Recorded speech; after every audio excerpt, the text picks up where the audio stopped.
আশরাফুদ্দিন নিজান হওয়াতে টের পাচ্ছেন না।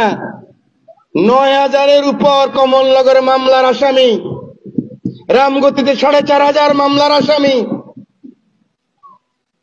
এখন পর্যন্ত আমরা একটা মামলা করি নাই। এখন পর্যন্ত আমার ছেলে গুলি খায় মারা গেছে, ছাত্র দলের ছেলে। এই সামনে হুমায়ুনকে জেলখানায় নিয়ে মেরে ফেলছে। আমার ছয়ানি চেয়ারম্যানকে গুলি করে, পায়ের মধ্যে গুলি করে এখানে দিয়েছে। বৈষম্য বিরোধী ছেলে মারা গেছে, রামগতিতে বৈষম্য বিরোধী আন্দোলনের ছেলে মারা গেছে। একটা মামলা হয় নাই এখনো। ভেবে নিছেন কিছু লোককে ম্যানেজ করবেন, ওসি সাহেবকে ম্যানেজ করবেন, প্রশাসনকে ম্যানেজ করবেন, আমাদেরকে একটু ঘুষ-টুস দিবেন, আমাদের নেতাদেরকে একটু ঘুষ-টুস দিয়ে এই যে নৌকি ঝুঁকি মারতেছেন। ভালো আছেন, সাবধানে থাকেন, ভালো থাকেন। আমরা যেহেতু নেতা বলছে বৈষম্যবিহীন, প্রতিহিংসাবিহীন, আমার নেতা বলছে বিজয়ী আর বিজিত একসাথে না থাকতে পারলে তাহলে দেশের উন্নয়ন হবে না। যে পরাজিত হয়েছে, পরাজিত কে? আওয়ামী লীগ। জয়লাভ করছে কে? আমরা, আমরা জামাত, আমরা যারা এই আন্দোলন করেছি। বলছে একসাথে থাকতে হবে। কিন্তু একসাথে যে আমার খুন করেছে সে থাকবে? যে আমার লোকের পিটাইছে সে থাকবে? যে আমার থেকে ভূত নিয়ে গেছে সে থাকবে? যে আমার সুজন ডাক্তারের পিটতে পিটতে রাস্তায় নিয়ে গেছে সে থাকবে? যে আমাকে আসেন, এই যে আমার ভাই দেখেন প্যারালাইজ, উঠতে পারে না,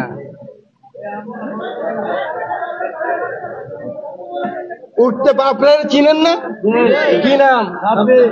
সাব্বির মিয়ার গর্জনে মাইক কাঁপছে না?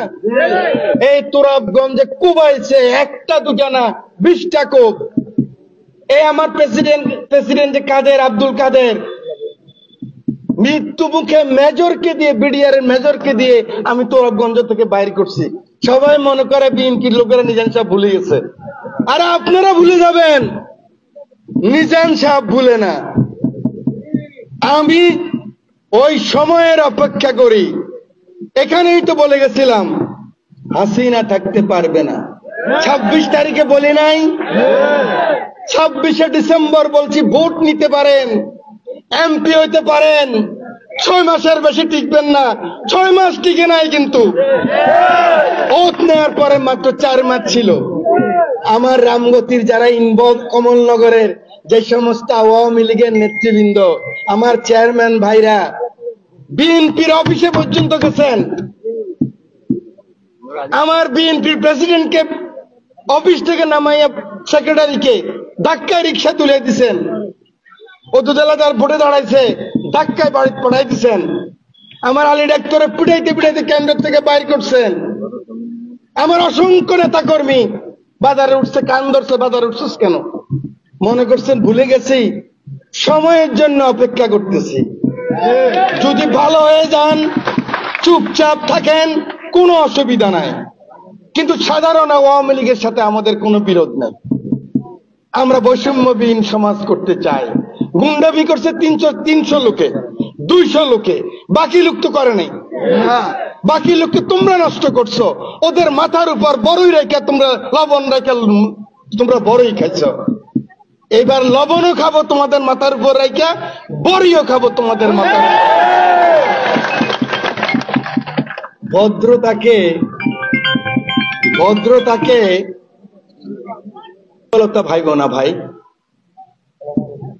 ভদ্রতাকে দুর্বলতা ভাইব না। আমার তো যে দুটি যেতেছে, জব জাউডি যেতেছে। 15 মিনিট শেষ, বক্তৃতা কিভাবে করবো? আজান দিবে।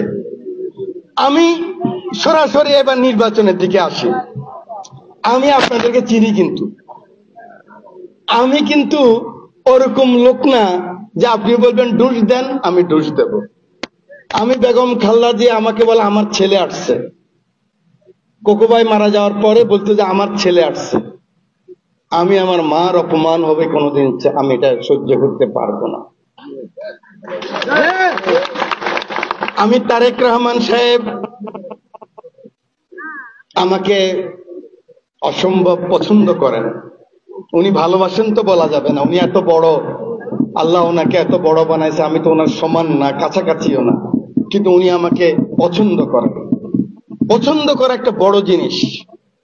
আমার নেতা তারেক রহমান প্রধানমন্ত্রী হবে, এর থেকে বড় পাওনা আমার কি আছে? রামগতি কমলনগরের মানুষের কাছে আমার ঋণ ছিল, এই ঋণ তো আমরা 5ই আগস্ট শেষ করে দিয়েছি।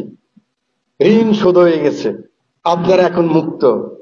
এখন আপনাদের কেউ আঙ্গুল দেখায় কথা বলতে পারবে না। এখন আপনাদের সারা জীবন দিয়েছেন, এখন আপনাদের পাওনা বুঝে নেওয়ার সময়। আপনার ছেলে চাকরি পাবে, আপনি একটা লোন পাবেন, আপনি একটা এসএমইর 10 লাখ টাকা লোন নিয়ে ব্যবসা করবেন। আপনাকে কেউ আর বাজারে ভ্যাং চাইতে পারবে না, কেউ ছোট করতে পারবে না। আপনার সন্তান পুলিশ হবে, আপনার সন্তান ডাক্তার হবে, আপনার সন্তান এমএলএস এর চাকরি পাবে। এই স্বপ্নই তো আমাদের। আমাদের তো আর বড় স্বপ্ন নাই গরিব মানুষের। এই গরিব মানুষগুলো অপমান হবে না, এটাই তো আমাদের স্বপ্ন। সেই স্বপ্নের প্রয়োজন যদি কোন রকম কিছু হয়, কারণ যদি শব্দ তো আছে রে ভাই, আমরা তো কোনো পার্মানেন্ট কিছু না। আমি কি আজ এই যে আজান হচ্ছে, এখন আমি চলে যাব, এই মুহূর্তে তো মাইক থেকে ঢুলে পড়ে যেতে পারে যদি আল্লাহ আমার জন্য মৃত্যু ফয়সালা রাখে এখানে। ততএব কোনো কিছু গায়েব আমরা কেউ জানি না। আপনারা অনেকেই বলেছেন, আমি এটা এখন আর মিলাই বলতে পারছি না, যে সময় নেই, যে আপনারা আপনাদের মার্কা নিজান সাহেব, আপনাদের মার্কা মোবাইল, আপনাদের মার্কা নিজান সাহেব ফোন, যা নিজান সাহেব বলে তা না। রে ভাই, আমি এরকম মানুষ।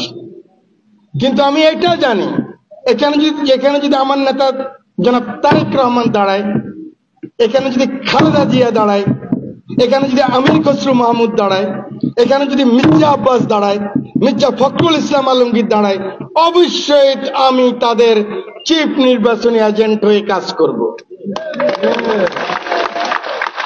কিন্তু এখানে যদি অন্য কেউ ভাবেন আপনি এসে এমপি হবেন আর আমার লোকে আঙ্গুল চুষবে, এটা কোনোদিন সম্ভব না।